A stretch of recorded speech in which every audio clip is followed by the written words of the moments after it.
Okay, well, good afternoon and welcome, everyone. Thank you for being here for this very important conversation. Our topic today is the urgent crisis of Christian nationalism. And these words, urgent and crisis, are not chosen lightly. They reflect a reality that, as we're going to learn today, is one that none of us should be either ignorant or complacent about. So, to help us better understand this subject, we are extremely honored to have two remarkable voices with us. We have Catherine Stewart, who is an award-winning investigative journalist and New York Times best-selling author, who has covered the rise of the anti-democratic movement and Christian nationalism's role in it for over 16 years. Her most recent book, published to acclaim in 2025, is Money, Lies, and God: Inside the Movement to Destroy American Democracy. Welcome, Kathleen. And then we also have with us the Right Reverend Alan Shin, who is a current chair of the House of Bishops Theology Committee and bishop suffragan of the Diocese of New York since 2013. He led the drafting of the 2024 report of the House of Bishops on the crisis of Christian nationalism, commissioned by former presiding Bishop Michael Curry. And I should show you, this is Bishop Shin's book right here, or the book that he helped edit this report to the House of Bishops. And this is Catherine Stewart's book, Money, Lies, and God. So both speakers are coming from different starting points, political and spiritual, respectively. They agree that Christian nationalism feeds a dangerous and destructive anti-democratic political movement that exploits religion to gain supporters and influence and political power with the aim of distorting American democracy. Both agree that that Christian nationalism is not actually Christianity. But what is Christian nationalism and what are its implications? So we've asked each of our wonderful speakers to touch at some point on three core questions. What is Christian nationalism? Why is it especially dangerous right now? And what can and what should the church do in response? After their remarks, I'll ask a few follow-up questions, and then we will invite your questions in the chat. Our goal today, just to be explicit, is not to demonize anyone. Our goal is to learn, to understand, and to respond. And my hope is that today we can speak with honesty, courage, and charity, and that we might leave this time not just more informed, but more committed to the work of truth telling, bridge building, and faithful discipleship. So, with that, I will now turn it over to Catherine. Catherine, welcome. The floor is yours. Thank you so much. I am so grateful to you and to Bishop Alan Shin, to Kenjinta for organizing this, helping bring me into this gathering. And I'm just so grateful for the work of St. John's Norwood Episcopal Church and its partners.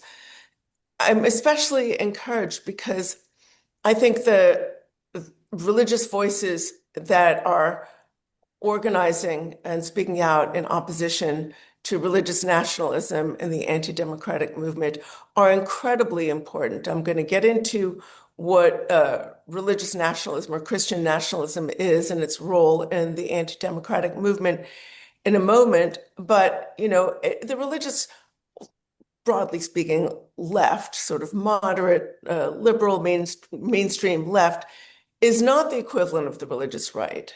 It doesn't have the money or the organizational capacity. But I believe that most American Christians reject the politics of conquest and division that this movement represents. And I believe that voices of faith that are speaking out in opposition have a really important moral witness and can play a really vital role in opposing this movement.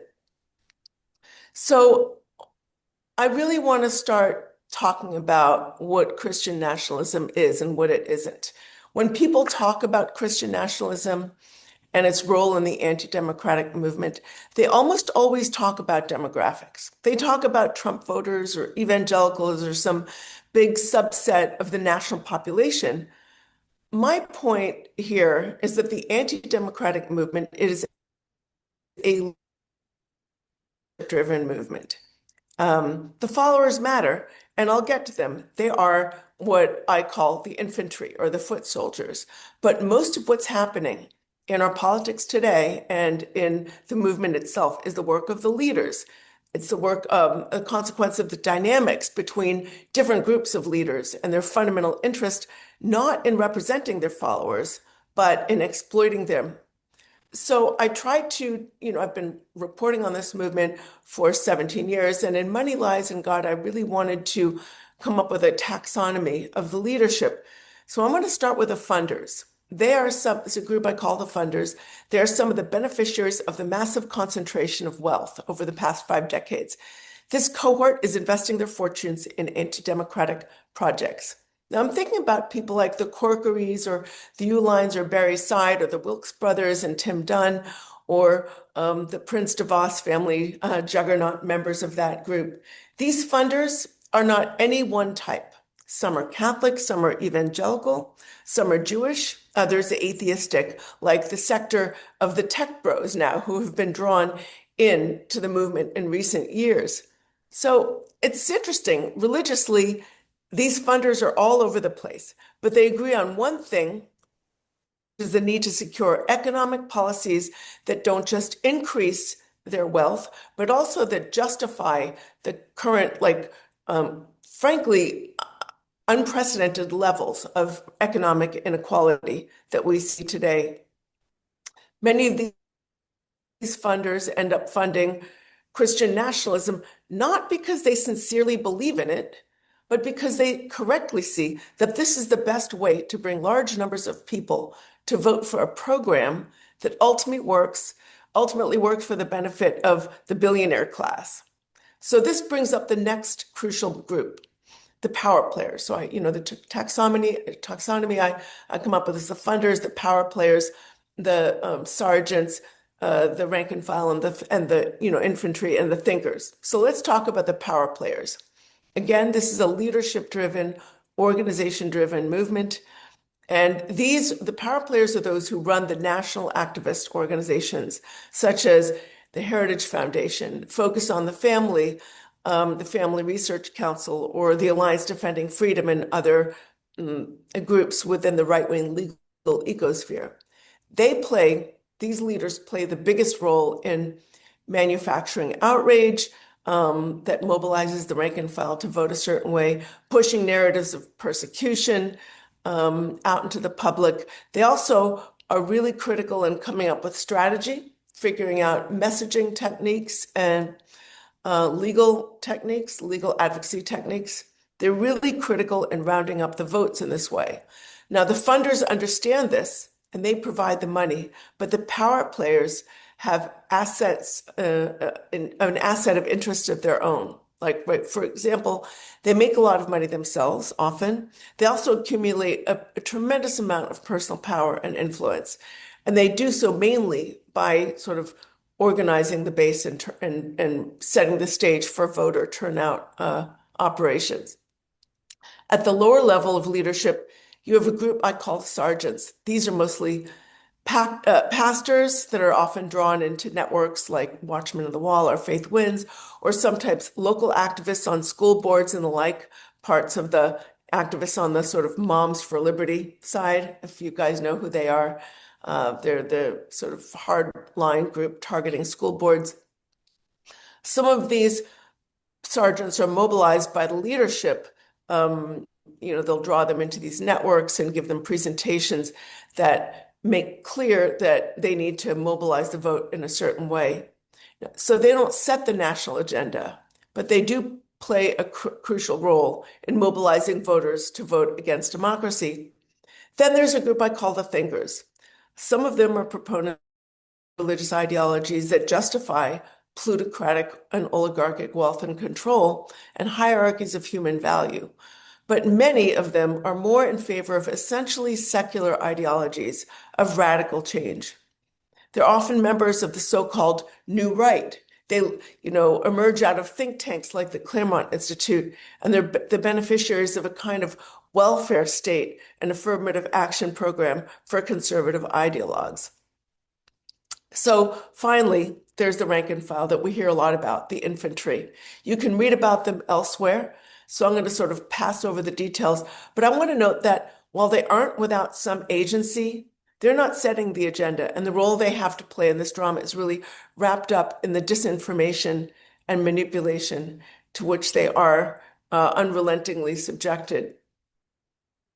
So, um, I would say Christian nationalism is arguably the most important part of the anti-democratic movement, and this is it's an idea and it's also a machine, but it's also really important to talk about how it's anti-democratic. It's anti-democratic both in its ideology and in its modes of operation. The ideology rejects the principles of pluralism and equality and justice and rule of law that represent the best of the American promise. The movement overall prefers autocratic forms of leadership to democratic forms, which is why it has thrown its support behind a president who flouts any laws and any norms he doesn't like. And he's like autocrats around the world. He's enriching himself and his family at public expense in unprecedented levels. I mean, we've never seen $3 billion plus over the past year that the Trump family's personal wealth has increased. And, this makes Harding and his teapot domes or Nixon look like, what they did looks like child's play. And by the way, I want to say Nixon was forced out by his own political party when he did that. And yet Trump has tried to turn the Department of Justice and is turning it into his own personal vendetta operation, and his party does nothing. Frederick Douglass said, and I want to paraphrase here, that tyrants fear nothing more than free speech because truth is the great enemy of all oppressors. When truth is in peril, democracy is in peril. So if religious nationalism is an authoritarian's best friend, control of the media and suppression of critical voices, including critical voices of faith, are among its favorite tools. There's a really fantastic piece up in Religion News Service just yesterday by Jack Jenkins. Reverend Michael Wolfe was captured. He's, one of the many pastors who are organizing against ICE brutality, and he was brutalized himself by ICE and smashed into the ground. And Reuters managed to capture a very important image of him sort of looking steady as he's being brutalized and pushed to the ground. And according to Jack's reporting, the one of the ICE people guys said to him, "Get a job," and he said, "This is my job." And so there are many voices speaking out about this, but unfortunately, movement leaders are really trying to convert our larger information media into disinformation media and propaganda.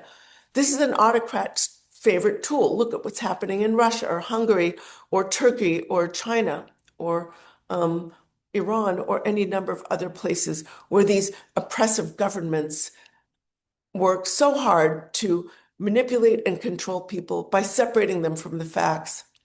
Their leaders tell the people they are working for them, even as they are just working to enrich a political and financial elite. So, you know, disinformation is as old as politics, of course, but we're really at a new level. The thing I want to emphasize here is that this has been a long time building. And this is where the infrastructure, that deep organizational infrastructure of the Christian nationalist movement comes in. As I mentioned earlier, the movement is leadership driven and organization driven, and we can divide the organizations into categories. We have a range of think tanks, like Claremont Institute or like Cornwall Alliance or many other think tanks that sort of exist to promote, frankly, a string of falsifications and ideologically driven talking points.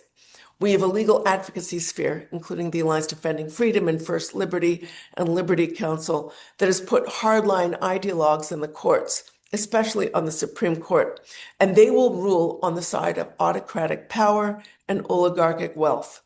We've turned our data and information processing assets over to private actors in the tech business whose profit comes from not how well they manipulate us to not how well they inform us, to how well they manipulate us. And much of the mo money from the Christian nationalist movement flows into that, data sphere. Right now, Tim Dunn, I'm presently tuning in from Texas. Tim Dunn is one of the big funders of the movement. He's funding an initiative that's run by Brad Parscale, who ran President Trump's 2016 data-driven voter turnout operation, and they're pouring money into an AI initiative that will work to turn out the votes on behalf of anti-democratic candidates. We have networking organizations like the Council for National Policy that get leaders of the movement on the same page. So they always say there's no victory without unity. So get them on the same page and then bring them together with deep-pocketed funders. We have oh my gosh, policy groups. I mean, so there's this media sector too. And with all of this different features of the movement, much of it, pastoral networks that, also play a really critical role, the sergeants here. So much of the movement functions as a giant voter turnout machine. This movement represents a minority of the country, but they turn out the vote in disproportionate numbers. Before I finish up here, I really want to pivot to what we can do because we are far from helpless. Um, the way I do a lot of my research is I go to right-wing conferences and strategy gatherings. And last December, I went to America Fest. It's Turning Point's annual gathering. So 20,000 hardcore MAGA supporters at the Phoenix Convention Center. And Steve Bannon, who, I mean, I just have to mention because it's in the news. He served as, he was very close, very tight with Jeffrey Epstein, and was trying to sort of rehabilitate his image. You just look it up. So he was speaking there at Charlie Kirk's Turning Point gathering. He's speaking there, and as he often does in these gatherings, and he said to the crowd, this is after they won the election, he said, when you lost in 2020, you didn't get to bed and suck your thumbs. You got out there and you decided to fight. Now, it's true. They did. Now, the movement, overall did things that those of us who believe in pluralism and democracy, equality and justice, they did things we would never want to do. We would never want to spread lies and disinformation. And we would never want to inspire or organize political violence. But we would do well to take note of their determination to turn out their base and go after low propensity voters. I agree with founding father Thomas Paine that the cause of America is the cause of all humankind. I am a patriot, and I continue to believe that for all of its imperfections and missteps, America has been part of a project to make the world more equitable and more free. It has been in many ways a source of progress. And I think more Americans would prefer to live in a democracy for all of its flaws and quirks than want to live in an autocratic kleptocracy with theocratic features and absolute suppression of free speech and political opposition, which is the way a lot of autocracies that employ religious nationalism actually work. So now is not the time to curl up in despair. We have institutions to protect, the integrity of religious institutions to elevate, pro-democracy organizations to support, lawsuits to pursue, corruption to expose, and midterm elections coming up pretty soon. So the same forces that have brought us an anti-democratic movement have succeeded in undermining key features of our democracy and the guardrails of one of our two political parties. If we want better outcomes, I think we can try to educate others about how the integrity of those institutions have been undermined and help people understand that they too have a stake in how to vote. I think it's really important the way I think of it, the concrete is being poured, but it hasn't hardened yet, right? It takes time for the autocrat to consolidate control. So it's vital to remain engaged now and to get active. We need to focus on strategic and broad-based actions that have appeal beyond the professional classes We need to work with like-minded organizations, even if we don't agree on everything. To paraphrase a former president, the person who agrees with you 80% of the time is your 80% friend, not your 20% enemy. So by embracing big tent mentality, we can and should collaborate with those who share at least a majority of our goals. None of us are going to get everything we want, but if we can agree on more than we can disagree on, we can and should work together. There are so many great pro-democracy organizations. If anybody who's listening, if you don't find some initiative that you like, start your own. I was really encouraged a couple of weeks ago. I was in California and I met with a lady who at her house, she was hosting several dozen people. Frankly, they were all retirees. They meet every week from 5 to 7 on Tuesdays. And every week for those 2 hours, each of them they all engage in a democratic action, whether it's postcarding on a ballot initiative or engaging in some kind of outreach, voter turnout, or some kind of outreach for, getting people registered to vote. Every single week they do it just for 2 hours in the week. They make it fun. She started just doing this with a couple of her neighbors, and as word spread, dozens of people participated. And when her house, which is frankly pretty sizable, got too big, other people took it upon themselves to do similar things. And now they fill their houses with dozens of people every Tuesday from 5 to 7.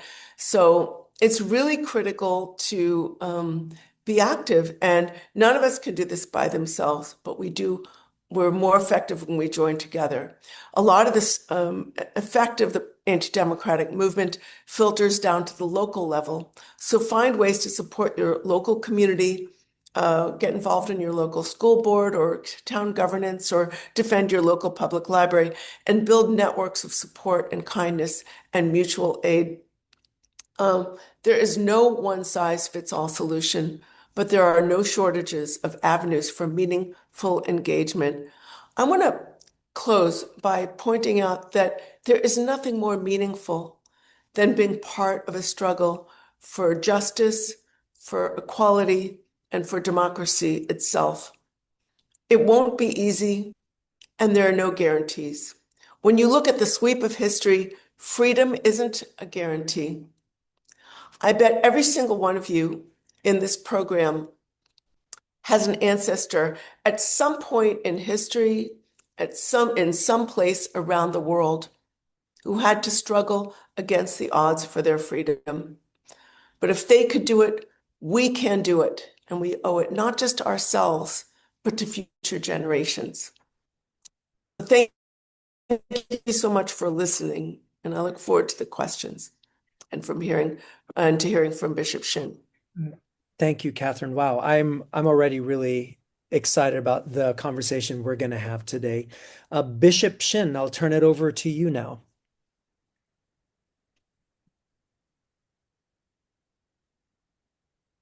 Good afternoon. Thank you very much. Thank you so much, Sari, for inviting me into this conversation with Catherine Stewart. I am really, really humbled and honored to be her conversation partner here. And thank you to your parish for this amazing and important work. Let me first of all share a little screen here that I've prepared. So I'll go from there. Okay. So Christian nationalism is neither Christian nor patriotic. First of all, it's a conflation of political and cultural ideology with fundamentalist and unorthodox, heretical, really, understanding of Christianity. It is also insisting that U.S. is a Christian nation. They insist that the United States was founded as and should remain a Christian nation, and that the country's laws, institutions, and public life should be shaped and ordered by their understanding of Christian values and biblical principles, and privileging Christianity over other religions and secular perspectives. This means that they undermine Christian religious pluralism, distorts democratic ideals, as we just heard from Catherine, and fuels exclusionary attitudes toward non-Christians, immigrants, and people of color. And it's a conflation of patriotism with religious identity, leading to the exclusion of those who do not fit its vision of what it means to be both truly Christian and truly American. It presents itself as patriotic, but Christian nationalism often blurs the line between religious devotion and political power, and they frame their political struggle as spiritual warfare. Therefore, it is neither Christian nor patriotic. I have a little diagram here that has side by side. Patriotism is a love of a country, it's a devotion to one's country. Nationalism is a belief that the inherent supremacy of your nation. It is proud of your country, but it also acknowledges there's flaws and there's room for improvement. Nationalism says proud of the country no matter what it does. It doesn't matter. You should not question your nation. You should not question your political leaders and your president, certainly. And view of other nations, is tolerant of other cultures. When you're patriotic, it opens to global cooperation, whereas nationalism, no, it views international relations as competitive. It's a zero-sum game, and that is that relationship. And since it stands on criticism, it tolerates and engages thoughtful conversation. There's a patriotism, and to improve your country because you love it so much. Nationalists are intolerant of any criticism, considering it an insult and unpatriotic. And generally, patriotism generally considered a positive sentiment. It is inclusive. It doesn't matter who you are, what color your skin, your religious belief. It's a love of your country, whereas nationalism often is more extreme. Potentially, it's a divisive political ideology that leads to chauvinism and conflict. Those are the two differences. This is why Christian nationalism is not a patriotism. There are ideological roots we want to consider. The first ideological root is Christian supremacy. That the idea that Christianity is the supreme religion, and that's very, very important because it was developed especially during Middle Ages, and when the Catholic Church were in power with the Holy Roman Empire. That's when it all began. The idea of Christian supremacy began to develop. And so so Christian supremacy asserts that superiority of Christian religion, which in turn legitimizes its power and domination over other religions and secular perspectives. Supersessionism, it means is that Christianity supersedes and replaces Judaism as the way of salvation. So Christians are now God's chosen people, not the Jews. God's plan for Israel expired with Christ, or God is punishing Israel for rejecting Jesus. That's supersessionism. We've seen that kind of Christian anti-Semitic ideas. And the other one is, of course, typological reading of America as a new Israel, and I'll get to that a little bit later. And the third is a white supremacy that holds the white people as inherently superior, entitled to dominate other races, socially, politically, and culturally. This has historical roots in colonialism, slavery, and many other laws, both in this, especially in this country.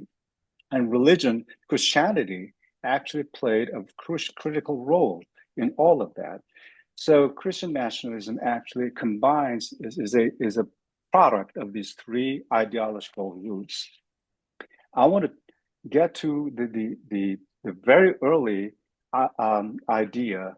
The doctrine of discovery is an ideology that was developed by three papal bulls. Popes promulgated these three doctrines, three bulls in the 15th century. The first one, Dum Diversas, it granted the Portuguese crown the authority to invade, search out, capture, vanquish, and subdue all pagans and other non-Christians. reduced them to perpetual servitude, and seized their lands and property and wealth. The second one, Romanus Pontifex, is granted Portuguese crown monopoly on the navigation, trade, and colonization along the African coast. All land south of Cape Bojador and Morocco, therefore, were discovered and to be discovered. So Portuguese crown had the right to conquer, subdue non-Christian peoples, enslave them in perpetuity, claim exclusive rights to their land and resources.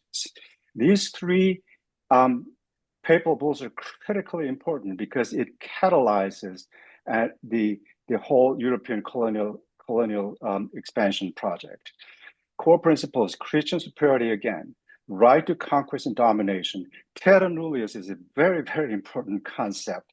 Well, terra nullius is simply says if land was not cultivated in European Christian ways, it was considered empty. Indigenous people were not people. It was considered empty, nullius, so terra, empty earth, available for seizure and occupation and subjugation. This is very, very important in the development of Christian nationalism because it forms the ideological basis. Now I want to connect the dots in our own history. The first is the New Israel. John Winthrop, 1630 sermon, a model of Christian charity called "City Upon a Hill." This is what is a quote line. You've heard it before. We must consider that we shall be as a city upon a hill. Now, how many presidents have quoted that line? You've heard it many times. It's quoted out of context because what John Winthrop was actually preaching is the importance of faithfulness and communal love and justice and humility before God. And if they failed morally, they would bring shame to God and their cause, their faith. But of course, that line is completely taken out. And so that America now becomes a new Israel, and it goes into American exceptionalism. And Christian nationalists use it as why America then was founded as a chosen Christian nation with a divine mission. So it is fused religious and national identity right from the start in the American consciousness. Transatlantic slave trade you know the history, but from a biblical perspective, there's some very important things you have to remember. The curse of Ham, Genesis 9, Noah's curse of Ham. And Ham was the ancestor of African people. So that's why it justified the enslaving Africans. Africans was justification. And slavery in the Old Testament, all the many verses about it, especially in Exodus 21 and the Leviticus 25, where that's about regulating slavery among the Israelites. And of course, the whole notion of Paul talks about slavery, slaves oftentimes, and slaves, listen to your master, that kind of stuff. So they pick out these little verses to justify slavery, and that whole theological argument around that is that slavery was divinely ordained hierarchy. And Southern theologians argued that God created social hierarchies, men over women, whites over blacks, masters over slaves. And they framed slavery as part of the natural order. And also they framed slavery as a tool of evangelism, because we're creating more Christians. And then slavery as means of moral discipline. The argument goes, enslaved people were childlike, needed discipline, and slavery supposedly kept them from sin and civilized them. And so that's sort of the biblical justification. The Naturalization Act of 1790, it is important. I bring it up because it is a question of who has the right to citizenship. The very first act of citizenship, free white persons of good moral character is what is said. And it's tied to land ownership. So implied white male. Women were not. So the white male who had the right to land ownership were citizens of this nation. And from this time on, whiteness becomes the litmus test for citizenship. So for a century or more, there were who was the citizens? Armenians would contest citizenship all the way to Supreme Court. The question, Armenians white or not? Indians would contest was a citizenship question. Are Indians white? Are they Caucasian? Armenians got citizenship because they're Caucasian. Indians did not. Even Japanese, there was a Japanese person who fought all the way to Supreme Court, insisting that he was white. Whiteness, it becomes a litmus test for citizenship, that it belonging to this nation. Doctrine of Manifest Destiny in the 19th century, the core idea is that it was divine providence, that expansion was framed as God's will for the U.S. And it was a national mission. America had a special role in history to spread liberty and democracy and territorial expansion, which is the most important thing. It justified acquiring lands through treaties, purchases, wars, and forced removals. And Americans view themselves as a chosen people tasked with spreading liberty and democracy, and especially the idea, the white Protestant Anglo-Saxon ideologies. And that was critically important in the 19th century expansion. The next one is Jim Crow, and we know Jim Crow. The segregationists actually argued that white superiority was actually a moral order. It was to defend Christian civilization. That's the language they used. They argued that dismantling Jim Crow laws threatened America's Christian identity. And the Jim Crow laws were protecting law and order and moral standards of the society. Therefore, interracial marriage was banned, school segregation was promoted, or voting restriction, etc. And Christian nationalism is a direct descendant of the religious justification once used for Jim Crow. And of course, last one, the Ku Klux Klan. The Klan portrayed itself as a Christian organization. Cross burning was symbolizing the light of Christ dispelling the darkness. That's how they explained it. And it is a Protestant identity. It is the true true American Christians were white Protestant Christians. So the Catholics, Jews, all the immigrants, African Americans were a threat to Christian America. And there was a biblical justification. Klan they used a distorted biblical interpretations and to justify white superiority and patriarchal gender rights. And Klan's motto is 100% Americanism, 100%. It blended nativism with religion and claiming that only white Protestants were true Americans. One nation under God, now we jump to 20th century. In 1951, before 1951, there was no phrase in one nation under God in our Pledge of Allegiance.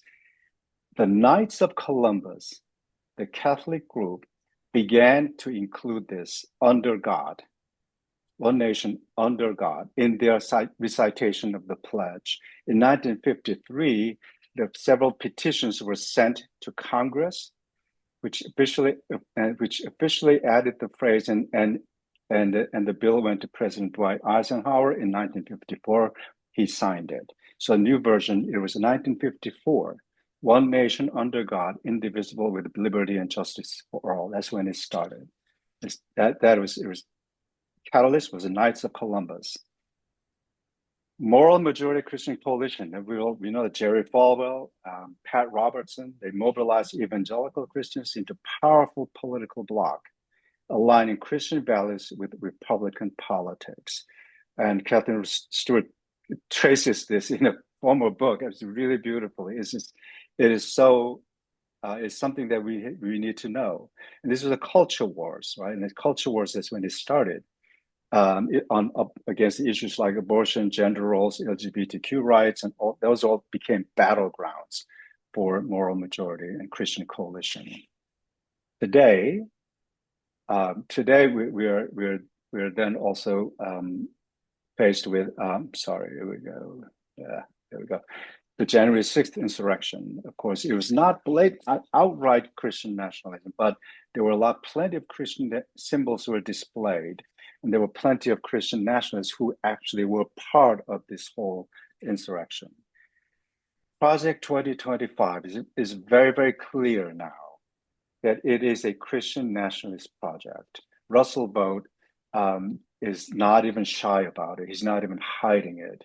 It was funded by Heritage Foundation, and they're not hiding it anymore. They're out and outly open.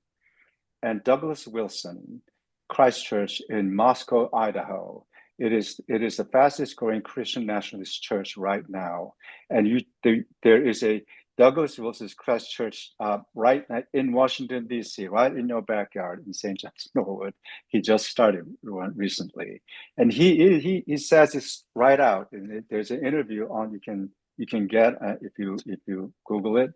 He says it. Christian nationalism is it. Well, we need a Christian nation. This is a Christian nation, and it should be ruled by Christians, and all the laws and everything must be within their understanding of Christian belief and values. And so that's what's happening. Christian nationalism and the Bible. Again, we just saw that Christian superiority is important. So like verses like John 14:6, I am the way and the truth. No one comes to the Father except through me. They love that verse, and they interpret it as the Christian superiority verse. There are many others. Go therefore, make disciples of all nations. Matthew 20, that big baptism evangelism. They use that as actually Jesus ordered us to go to convert everybody, even if by force, and to Christians. Supersessionism. The characteristic of supersessionism is that is interpreting the Bible through the Christian lens, especially Old Testament, the Hebrew Scripture, interpreting everything in the Hebrew Scripture through the Christian lens. It's all about Christianity or Jesus, and so that is how they use it. And then the God's law is the foundation of governance. Deuteronomy 28:1. If you fully obey the Lord your God and carefully follow all his commands I give you today, the Lord your God will set you high above all nations on earth. They love that verse. And of course, again, as you said, supersessionism, they interpret it as Christian supremacy. This is one example of that. The fusion of sacred and secular is another one. The passage about kingship or divine rule are interpreted to sanctify political leaders if they're aligned with Christian values.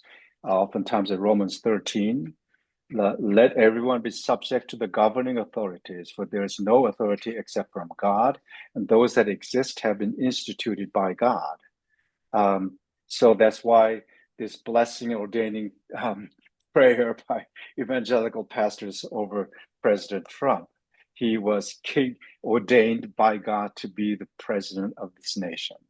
And then the apocalyptic and militancy, that's very important for them. They love Revelation, the book of Revelation, the book of Daniel's. This is spiritual warfare they're fighting. They're in a spiritual warfare against all other evil forces, and that's their perspective. The Revelation 11:15, which they love, the kingdom of the world has become the kingdom of our Lord and of his Messiah, and he will reign forever and ever. Christians are to rule the entire world. Wilson actually says that Christians are ordained to rule over not just this nation, eventually the entire world. That's their perspective. The mythic historical moral absolutism is another one.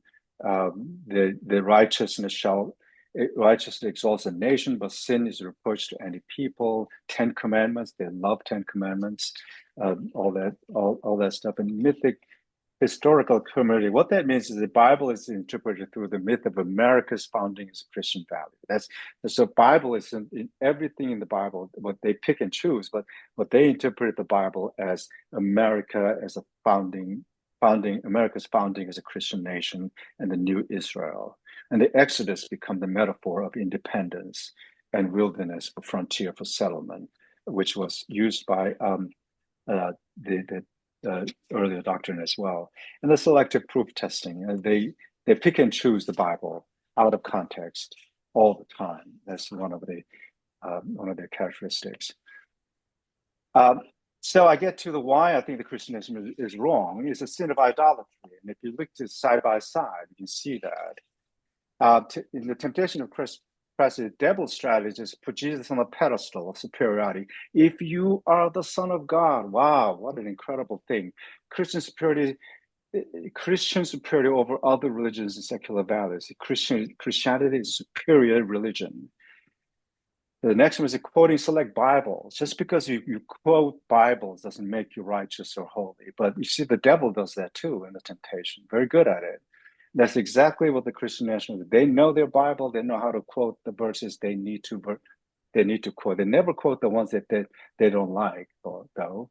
And the third concept is the dominion and power of the kingdom. I'll give you all the kingdom if you worship me, is what the devil says to Jesus.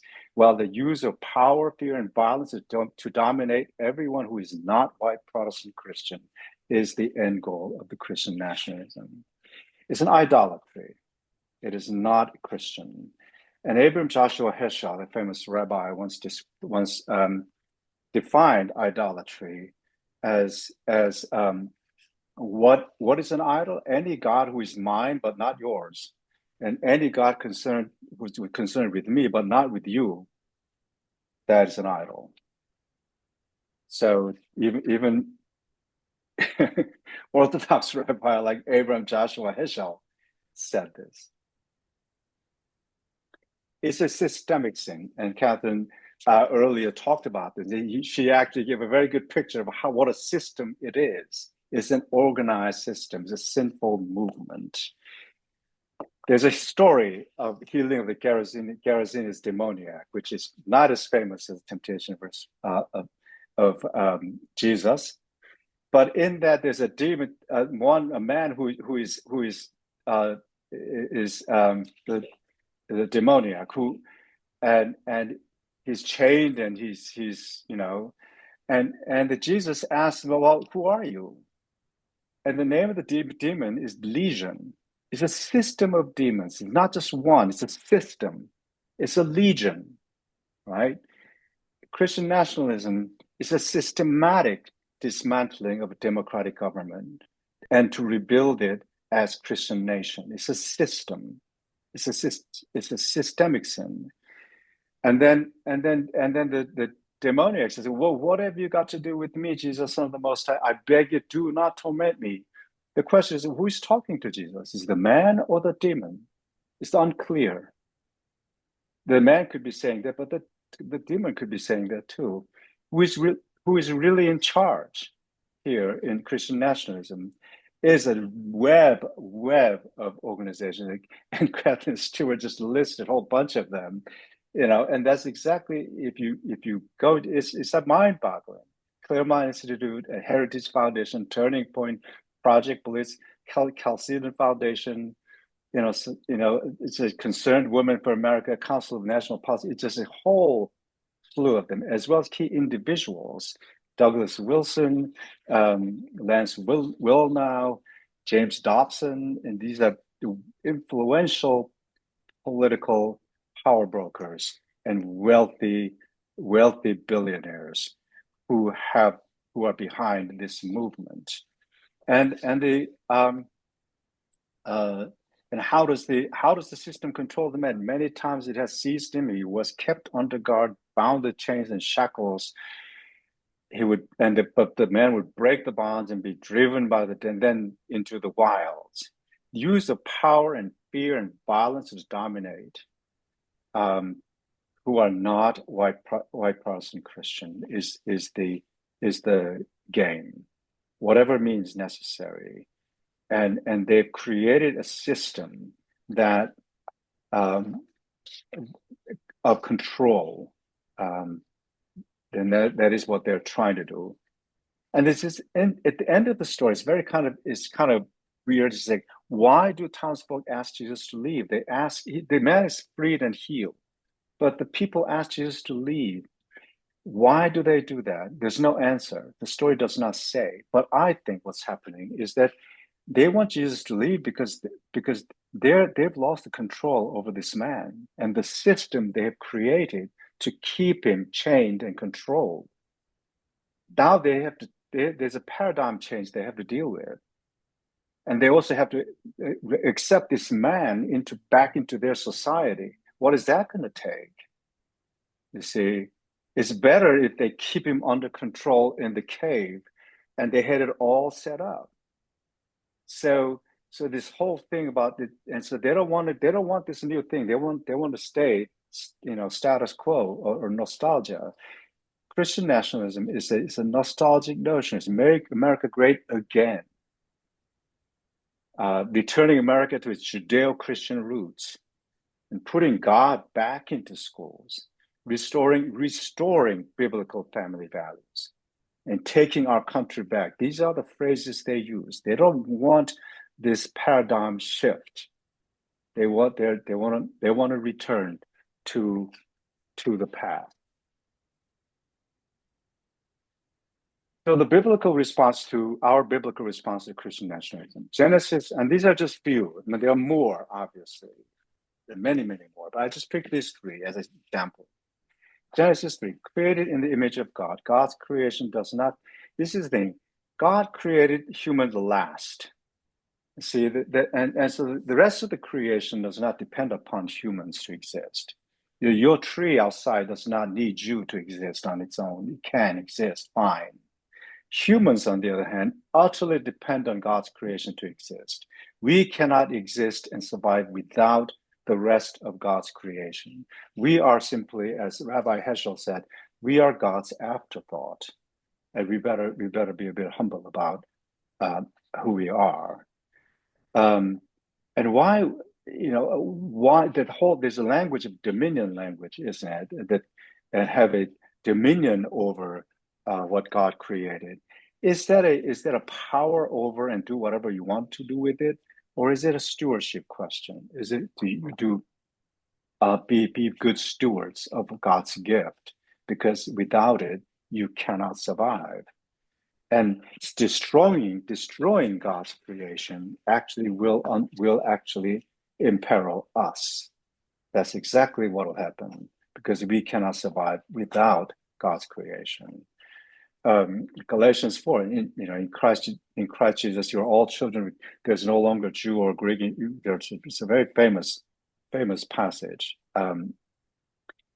What is the most important thing about Christian faith?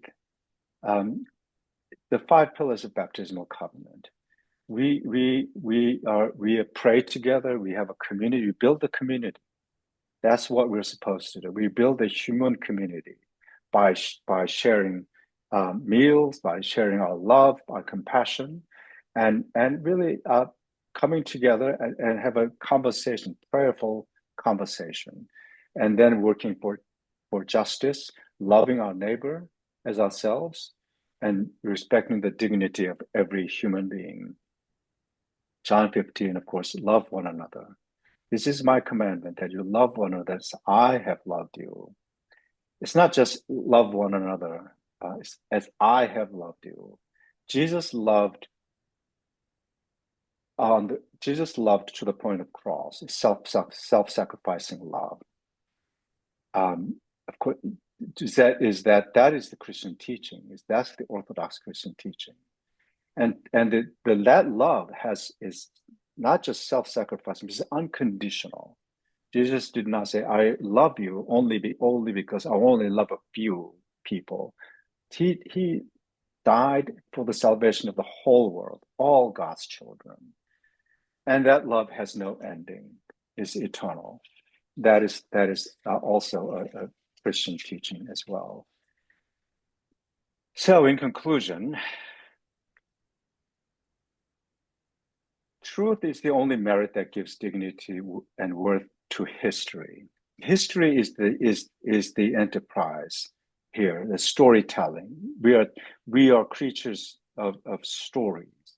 And right now, our current government is weaponized history to whitewash all the histories of diversity of this nation. They have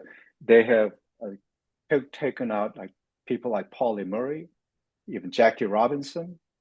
Um, Recently, they've been after Smithsonian and the African American museums, been targeted by administration control to change its stories, the stories it tells.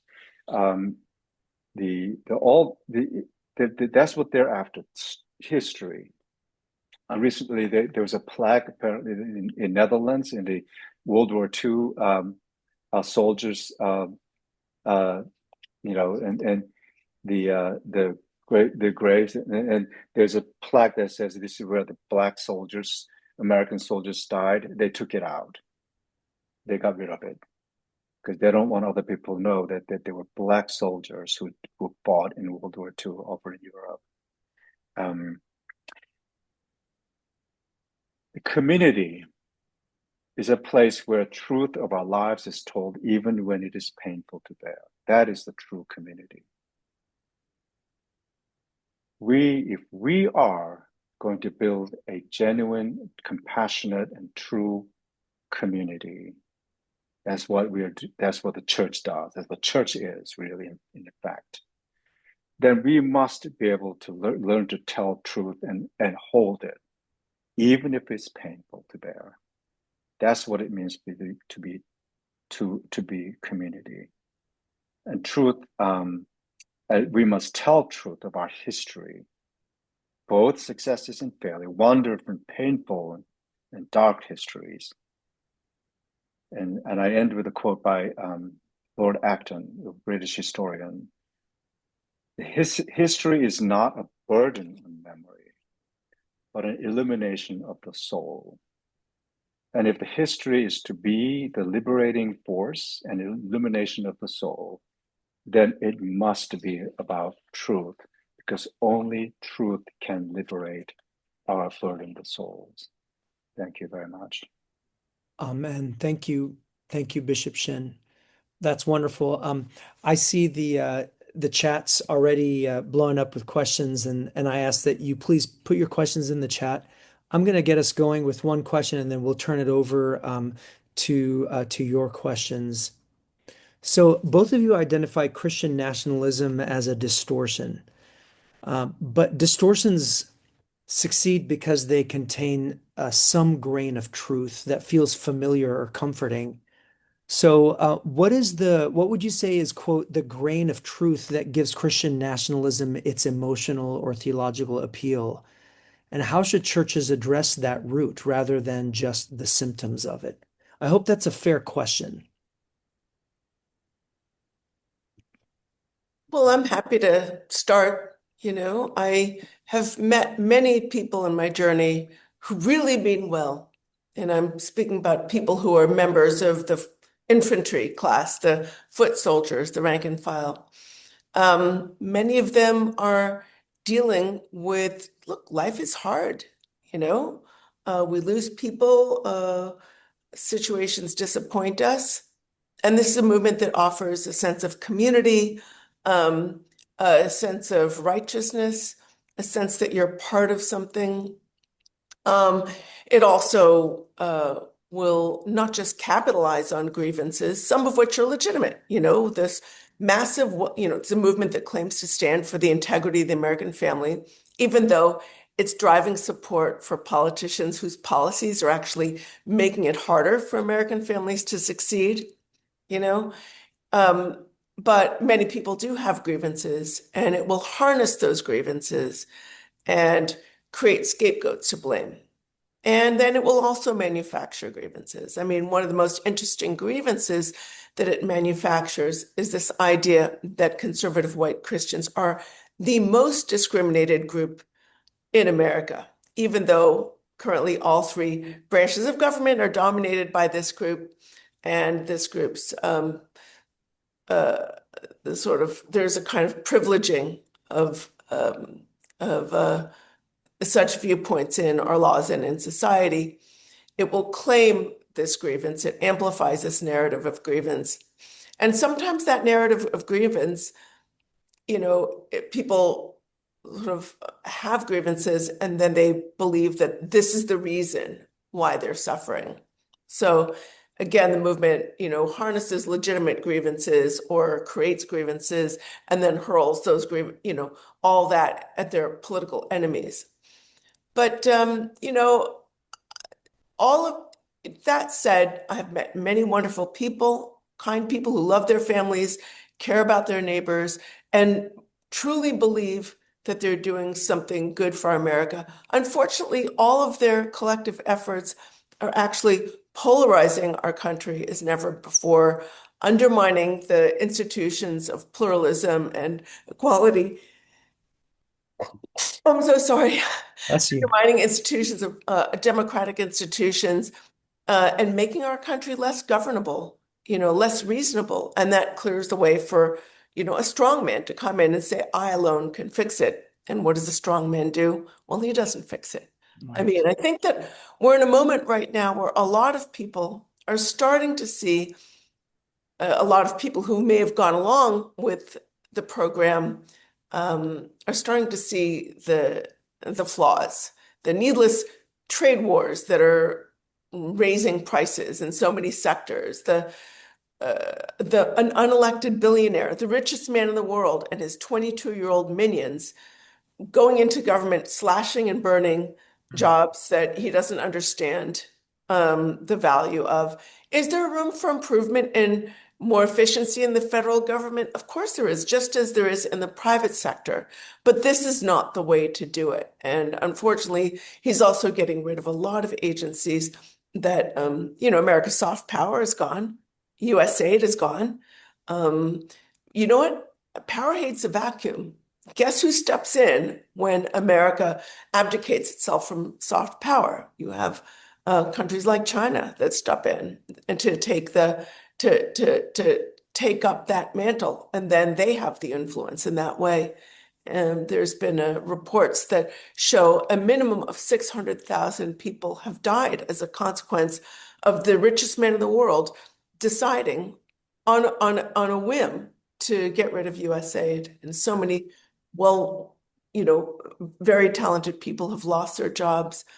The America has lost its standing in the world as we've abandoned some of our dearest allies, and our president has allied with murderous autocrats.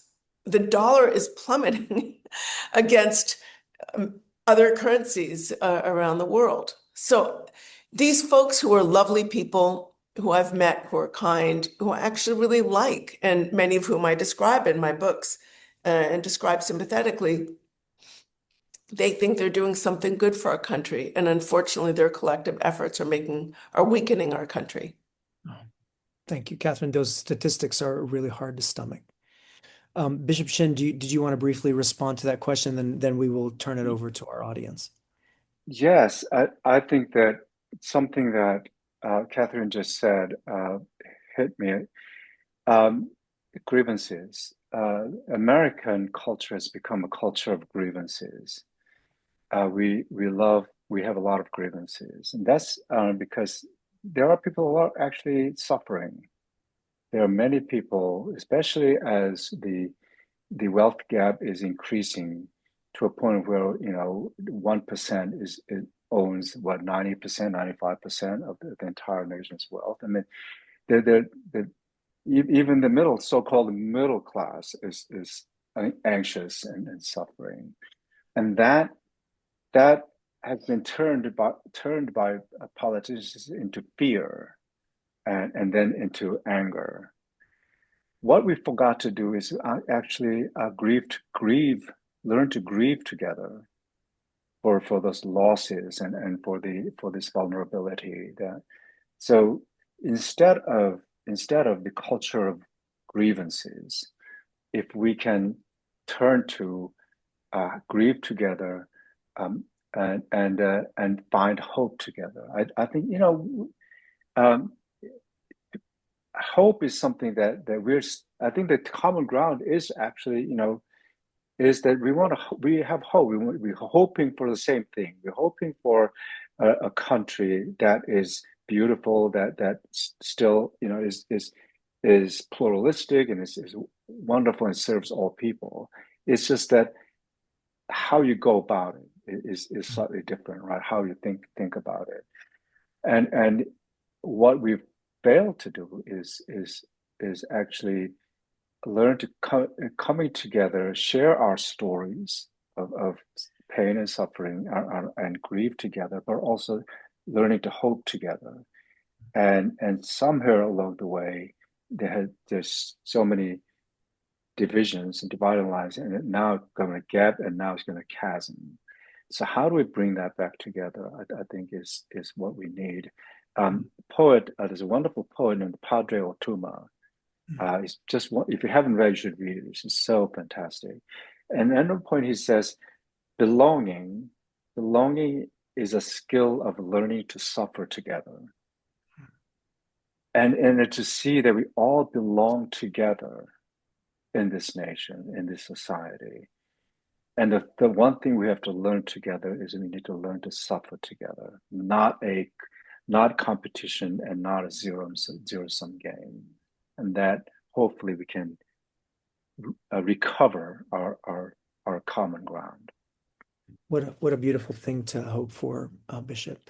Okay, we have 25 minutes. I'm going to invite Ken Junta, if you will show your camera. Ken is one of the co-conveners of this gathering, and Ken is going to be taking the questions from the chat, and he's going to be surfacing them.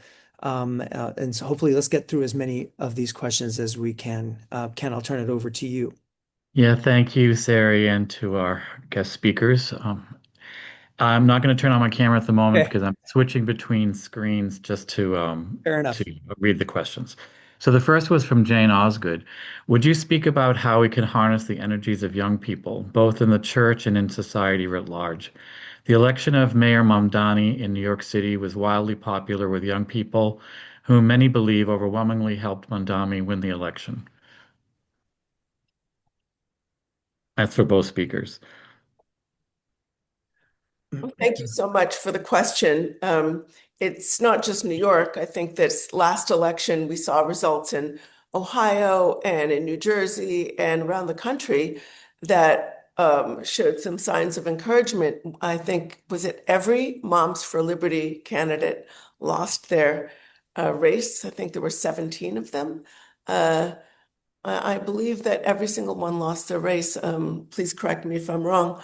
So it's not just New York, but it's around the country where I think there is a kind of renewed energy for pro-democracy candidates. Of course, there's no one candidate who's going to, on the local level, that is going to work for every region. But I'm not a political strategist, so I don't have sort of intimate knowledge of which campaigns did what kind of messaging or outreach. But it's important to make people understand that every vote matters.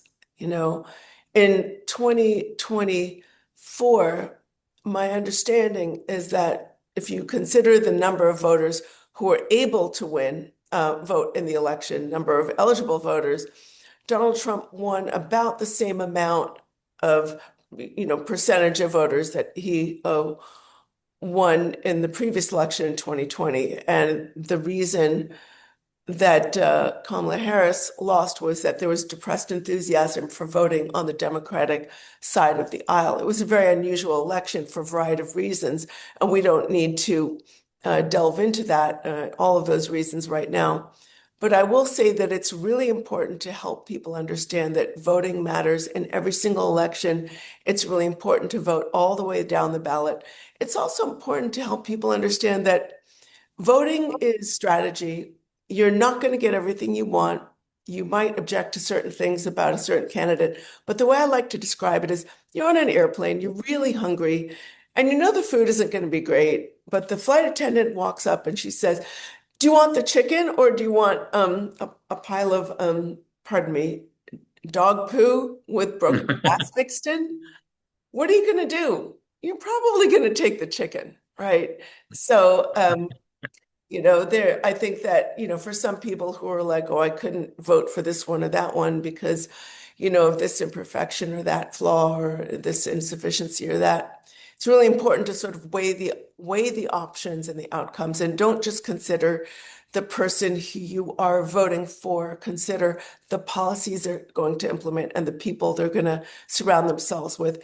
In advance of the 2016 election, many religious right leaders were not that keen on Donald Trump. A lot of them really wanted Ted Cruz because he was more reliable, more recognizable, and more trustworthy to them. And then when it was clear that Trump had the energy at the gatherings that I would attend, like Ralph Reed's Road to Majority conference, or it was called the uh, Values Voters Summit at the time, speakers would stand up and say, this election is about judges, judges, judges. And I thought, well, this is really true. He's helping people understand that if you put a person in place, you're going to be if their judges are going to deliver more of the policies that chime with your values, that's a really important measure. We currently have a Supreme Court that is wildly unreflective of the political outlook of the American public. Thanks to that 2016 election, Mitch McConnell blocked Obama from installing a Supreme Court justice for a year, and Donald Trump was able to put 3 justices on the Supreme Court. And the consequences are huge. If you can, take over the courts, you can take over the country. Yes. It's something the religious right knows very well. So helping young people understand just the really big picture in any way one can is really important. Thank you, Catherine. Bishop. So that's an interesting question. Yes, I think in city like New York and many blue urban places, uh, yes, young people are rising up the Democratic side, but also on the other hand, there's a growing chapters of turning point in many college campuses, and I struggle with how do you hold that tension? We have, on the one hand, I'm getting reports of how, like, turning points that are increasing their membership all over college campuses, and then on the other hand, I see this, Lamdama getting elected largely by support of the young people's votes, and that's an interesting tension, and that's actually maybe phenomenon of what the tension that we are also feeling in our nation today, that we have our people actually are still cannot trying to figure out. I think cannot quite figure it out actually what this means, right? And how do we hold the tension? And maybe that's all we can do at the moment. I think that young and mobilizing, as Catherine says, mobilizing young people to vote, everybody to vote, but especially young people to get out there and vote, I think is really important because they historically they have been the lowest turnout voters. So I think it's very important that they learn that is not only a right but actually is a duty. Is really they need to exercise to that, right, and that's a duty. And I'm thinking of David Brooks, in his kind of fashion, has this essay recently in New York Times, um, and which is kind of hopeful kind of word, uh, unlike David actually. Um, I just want to quote that. It is the last paragraph. Somehow MAGA has swept in and made us a frightened nation, stagnant, callous, and backward. I don't think this alien cultural implant can last forever. Eventually, Americans, restless as any people on earth, will want to replace threat with hope and resume our national pilgrimage. And when that cultural and spiritual shift occurs, a lot will change in our religious and political life. And I think that's true. And it's a hopeful statement. And I don't think it is a naive statement. I think that shift will occur, and young people are key to that shift because they're the ones who will be there. Many of them are already leaders, but they will be more and more of the future leaders of this nation, and we need to work toward that cultural shift among them. Thank you to you both. Ken, what's the next question you'd like to highlight? Yes, Ms. Stewart, how do we fight each of the categories of actors you identified? As you noted in your book's introduction, that they aren't looking for a seat at the noisy table. Hello, I'm so sorry. My internet is going in and out. Okay, sorry. Can Can you you? hear me now? I can hear you. Yes, thank you. The question was for you. How do we fight each of the categories of actors that you identified?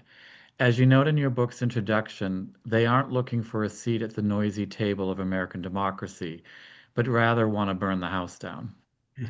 Thank you. I think there are a lot of tensions amongst the different groups. First of all, I think the greatest tension is among the infantry, the foot soldiers, and the funders. When you strip away the Christian nationalism and all that, the foot soldiers at the end of the day want a better deal for themselves and for the workforce.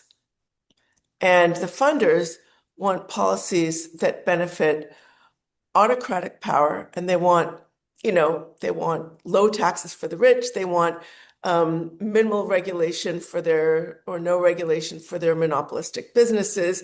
Sometimes they call themselves pro-capitalist people, but at the end of the day, they want privileged contracts for their monopolistic businesses. I mean, look at Elon Musk. He gets $1 billion in taxpayer subsidies. And of course, at the end of the day, you have a ruler, a leader, that they're throwing their support behind, who is enriching himself and his family in ways that are, grotesquely corrupt and unprecedented. So I think to be able to highlight that tension is really, really important. We're also starting to see some real cracks within the movement, the sort of um, in a, around, ironically, around anti-Semitism. What kind of anti-Semitism will they tolerate, right? So you have, you know, do you guys, I don't know if you guys know who Christopher Rufo is. I would call him one of the thinkers. He invented the sort of critical race theory panic by saying that, they're teaching critical race theory in public schools, which they aren't. By the way, I'm a public school mom. They're too busy teaching kids, to the test how to read and do math, to bother with anything like that. But he's been kind of an influential voice. He said that Charlie Kirk, he tweeted this last week, he said Charlie Kirk was able to paper over some of the divisions within the movement. And he said, now that Charlie's gone, they're becoming more visible, and JD Vance is going to have to step in and play that role. And it really speaks to the fact that there's just a huge, I think there's tensions between some of the thinkers and some of the power players. The power players, I think some of them actually do have religious and cultural goals in mind, but some of the thinkers, particularly many who are affiliated with the Claremont Institute, are not particularly religiously minded. They really want power and they want to be a new elite. And I think that some of them feel like, oh, the sergeants, the sort of religious folks are really useful, but they're kind of useful idiots. Like once we get power and we can sort of consolidate a more autocratic rule, yeah, of course, we'll assume a religious identity for strategic purposes, but that's not really what guides us. Whereas I feel like somebody like Tony Perkins sincerely believes, he is a true believer. I mean, it's also working in his favor, but two things can be true at the same time. So I see some of the cracks emerging in that between those two cohorts. And again, I see some cracks emerging amongst different issues. Some people have pointed to the fact that Paula White, she's a female leader, a religious leader. She played a really important role in grooming and promoting Trump, sort of bringing him connecting him to the religious right. And which prepared him as a candidate for political office. And then you have people like Doug Wilson, who Bishop Shin mentioned, who doesn't believe in female pastoral leadership at all. Most of the religious right leaders don't, except for some that are more tightly affiliated with charismatic movements, parts of which are very accepting of female pastoral leadership. So some folks are seeing a tension emerging there. And in fact, Wilson has said something pointed about, related to Paula White and female pastoral leadership. I don't see that as being a major point of contention because whatever pastoral, like female pastoral leadership exists now is kind of token at this point within the movement. It could become more of a fissure given the rising influence of charismatics in that movement. But there's so much money thrown at the movement. I think it's important to note that when everybody's frankly getting paid enough, it helps paper over some of these fissures. I think the emergence of a really grotesquely anti-Semitic faction in the form of Nick Fuentes and some of the folks around him, including, by the way, Marjorie Taylor Greene, who just said that, told some talk show host that she should have Nick Fuentes on his show. Those tensions are emerging and could have more of a life. But again, I think the biggest tension is between the agenda of the rank and file and the agenda of the leadership that especially the funders who really want autocratic power. Thank you. To honor our time, I think we have time for one more question, Ken, and then I'd like to conclude by asking Catherine and Bishop Shin if you have just some final words for us before will close. So, Ken, to you for one last question. Thank you. Please explain the connection or fusion between Christianity and Zionism. The two have reinforced each other. You refer to the dominance of white Protestants in Christian nationalist ideology. That's fair enough, but what about white American Roman Catholics? Okay, so very interestingly, I think the movement would be nowhere without a cohort of ultra-conservative Catholic leaders. There are Catholic funders, there's a lot of ultra-conservative Catholic involvement in the courts. Leonard Leo is an ultra-conservative Catholic who's been known as a money man of the religious right, and he's played an enormous role in shaping the courts. And Catholics, as they say, are the jump ball of American politics. There's a real, chapter 2 of Money, Lies, and God really focuses on this kind of schism within the Catholic world. You have Timothy Bush, who is a funder of the movement, and he has the Napa Institute and related organizations that are trying to sort of drag the Catholic faith to the right. And then, of course, you have a lot of Catholics in the pews and some Catholic religious leaders who are much more focused on the social gospel. In an earlier era, the issue of abortion was always a Catholic issue, but it didn't divide Republicans from Democrats. And it was also seen in many sectors as a kind of an outgrowth of this idea of caring for the least of these and undefended. And along with that went a kind of ethos of caring for the poor, right? And caring for the widows and orphans. And many of the organizations that championed that view have frankly been taken over by more, like I'm thinking about the Knights of Malta and some other sort of organizations. They've been taken over by more ultra-conservative Catholic sectors, and so there is that tension within there. When we're talking about religious nationalism and other global context, to point to the first part of your question, around the world, religious nationalism can be a really important tool in the autocrat playbook. There are nuances specific to different countries, right? And different regions around the world. So when you're looking at leaders like Putin in Russia or Orban in Hungary or Erdogan in Turkey, or leaders in Iran or Oman, right? When these leaders bind themselves to ultra-conservative figures in their own countries in order to consolidate more authoritarian forms of political power, we rightly recognize that as a form of religious nationalism. But what they're not really creating is theocracies in the purest sense of the word, right? They're really more, creating kleptocratic, nepotistic autocracies with theocratic features, and that there's an official religion. They try to impose their, religious values on the people, on all of the people, and absolute suppression of free speech and political opposition. And they use religious nationalism often to divide their populace amongst those who are with us and those who are against us, the pure versus the impure, the insiders versus the outsiders. And what that does is divide the people, and then a divided populace is less likely to get together and rise up against leaders who are enriching themselves at the public expense. Hmm. Thank you, Catherine. Bishop Shin, to respond to that question, and then we'll close.